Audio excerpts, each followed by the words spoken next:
Ketika itu baru semua orang itu baru minta untuk bangkitkan untuk beramal soleh.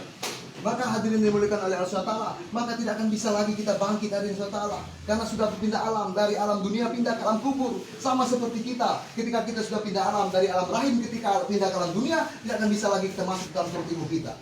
Tidak akan bisa lagi. Maka kata Allah, mengapa sekarang, wahai hambaku, mengapa baru sekarang kau menyesal? Mengapa baru sekarang kau mau tobat kepada aku, kata Allah? Karena sudah terlambat, sudah tidak bisa lagi. Ketika gitu maka hadirin SWT, maka kita di dunia ini hadirin SWT, ini tempat kita menanam, akhirat di tempat kita menuai. Dan setelah itu hadirin SWT, setelah kita dipindah di alam keempat, akan dipindahkan lagi oleh Allah SWT ke alam yang kelima, yaitu alam akhirat. Tidak ada lagi namanya bentuk-bentuk kita. Saya orang Palembang, saya orang Jakarta, saya orang Jawa, saya orang Arab, saya orang Amerika. Tidak ada lagi bentuk negara-negara atau ras-ras hadirin SWT. Yang ada semua kita akan dikumpulkan oleh Allah SWT dalam satu tempat yang namanya padang mahsyar, dan akan Allah pisahkan menjadi dua kampung saja, kampung surga dan kampung neraka. Di zaman Nabi Musa alaihissalam, Musa pernah bertanya kepada Allah Subhanahu Wa Taala, ya Allah, mengapa engkau ciptakan surga dan neraka ya Allah? Maka kata Allah, wahai Musa, jika kau ingin tahu, kau cari satu ladang, kau tepar daripada bibit-bibit gandum. Maka Nabi Musa mencari ladang dan diteparilah bibit-bibit gandum. Setelah masa 4 bulan, maka atas izin Allah, gandum tadi ditumbuhkan oleh Allah SWT. Dan diperintahkan oleh Allah, wahai Musa, sekarang kau panen gandum itu. Maka Nabi Musa panen gandum itu seperti yang bagaimana seharusnya. Yang bagus-bagus diambil oleh Nabi Musa, diambil yang bagus-bagus, dimasukkan ke dalam karungnya. Sementara yang jelek-jelek, yang ampas-ampas Nabi Musa bakar. Maka saat itu Allah bertanya, wahai Musa, mengapa hanya sedikit yang kau masukkan dalam karungmu, ya, wahai Musa? Mengapa yang jelek-jelek, yang ampas-ampas itu kau bakar, wahai Musa? Maka kata Nabi Musa, ya Allah, hanya yang bermanfaat, yang bagus-bagus ini yang bermanfaat. Jadi aku masukkan ke dalam karungku agar aku bawa pulang. Sementara yang ampas-ampas, yang jelek-jelek ini tidak ada gunanya, jadi aku bakar saja. Maka kata Allah, wahai Musa, sekarang kau sudah tahu mengapa aku ciptakan surga dan neraka. Yang bau berguna saja bagi Allah akan Allah masukkan di surga. Sementara yang tidak berguna bagi Allah SWT akan dibakar oleh Allah SWT. Yang tidak mau berikan akan dibakar oleh Allah SWT. Tidak mau pernah sujud kepada Allah akan dibakar oleh Allah. Yang merasa dirinya hebat akan dibakar oleh Allah SWT. Maka yang bagus-bagus saja hadirin, yang ke dunia ini tempat kita menanam, akhirat tempat kita menuai. Maka kembali lagi kita kepada Allah Subhanahu Wa Taala. Rasulullah SAW pun rindu kepada kita hadirin SWT. Rasulullah SAW itu berjuang untuk kita, bukan untuk beliau. Rasulullah hijrah daripada Mekah pindah ke Madinah untuk menyamakan Islam, untuk menyamakan agama supaya sampai pada diri kita. Maka setelah sampai pada diri kita, maka kita lalaikan, kita campakkan. Seolah-olah kita ikut melempar kotoran di muka Rasulullah SAW. Karena mengapa? Kita bangga mengikuti orang-orang kafir hadirin SAW. Saya ini hadirin mengikuti orang kafir, saya hancur badannya. Saya rusak-rusak diri saya susah-susahkan diri saya. Cucuk-cucukkan tinta, ditusuk-tusukkan tinta. Telinga dibesar-besarkan, meniru-niru orang kafir hadirin Allah. Tinggalkan sunnah Rasulullah SAW. Padahal Rasulullah SAW hadirin ketika itu Rasulullah sampai akhir hayatnya pun Rasulullah masih merisaukan kita. Dan diperingat Rasulullah bukan anaknya Fatimah, bukan istrinya Aisyah, bukan cucunya Hasanuddin, tapi kata Rasulullah di hembusan napas terakhirnya Rasulullah, umatku, kata Rasulullah SAW. Kita disebut oleh Rasulullah SAW. Namun pertanyaannya hari ini, apa yang kita berikan untuk Rasulullah SAW? Kita merasa diri kita hebat hadirin. Kita merasa diri kita kuat.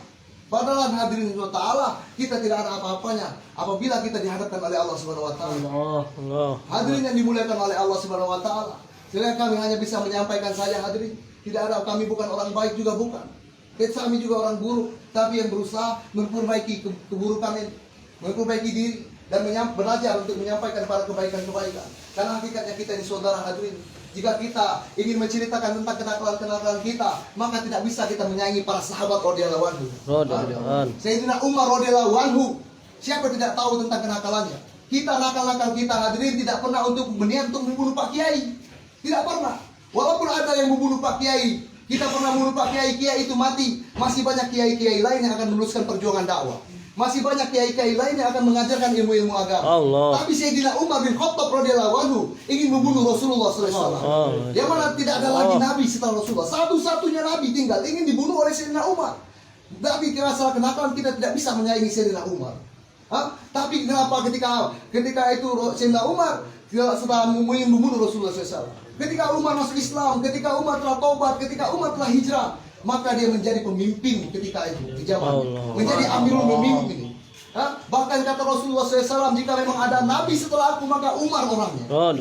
Karena mengapa? Karena Umar sungguh-sungguh dalam taubatnya, Umar sungguh-sungguh dalam perjuangan agamanya, Umar sungguh-sungguh dalam hijrahnya.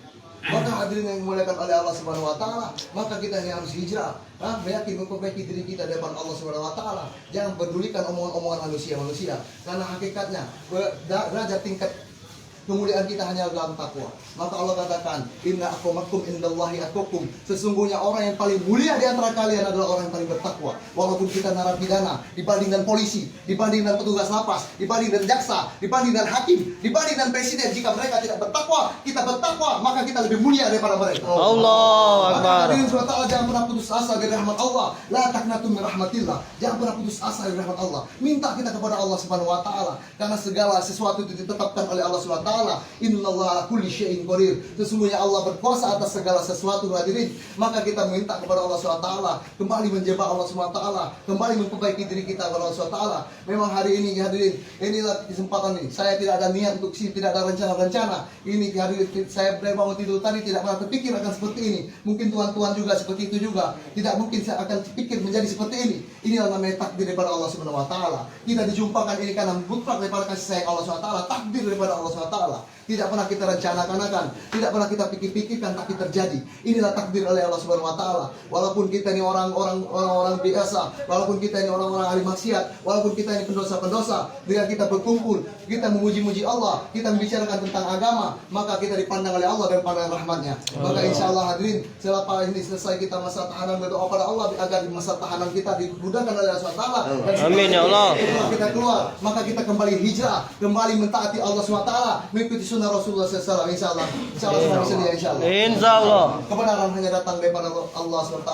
Kesalahan dan kebodohan karena saya sendiri, karena saya masih belajar dalam tahap menyampaikan. Rasulullah SAW bersabda, "Kullu bani Adam khata' wal khairu khata'inat tawwabun." Setiap anak cucu Adam itu pasti bersalah, dan yang sebaik-baik bersalah dia yang berani bertobat kepada Allah. Subhanallah bihamdi, subhanallah wa bihamdika, asyhadu an la ilaha illa anta, astaghfiruka wa atubu ilaik. Assalamualaikum warahmatullahi wabarakatuh.